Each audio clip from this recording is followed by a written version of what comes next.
this campus, right? The briefs to possibly repeal this oppressive proposition, Proposition 209, are going to get filed tomorrow, right?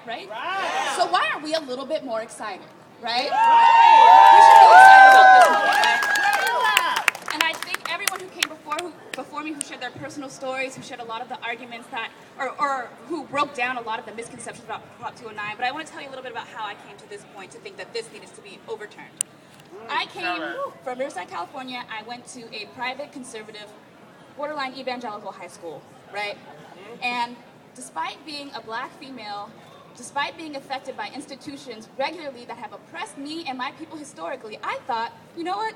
Banning affirmative action makes sense, right? I thought, I'm where I am because I did well, and that's that, right? I wasn't able to recognize that there are more things besides where you come from, what school you go to, that have been affecting people for generations, right? Because we're recognizing here by saying we need to repeal Prop 209 that racism is institutionalized in this country, is still institutionalized in this country, and is making it difficult for communities of color who are qualified, who are intelligent, and who can readily contribute to the society to be able to do so, right? And a lot of people say, you know what, why don't just consider income, right?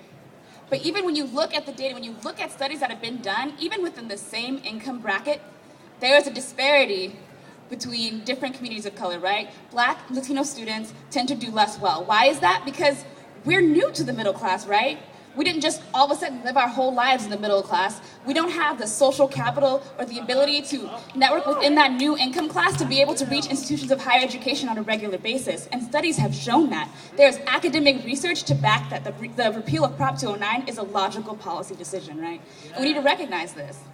And so I just wanted to kind of clarify that for anybody out there who's like walking around, that you just need to educate yourselves. Even if you don't agree right away, that's not how it always happens. I didn't agree at first either.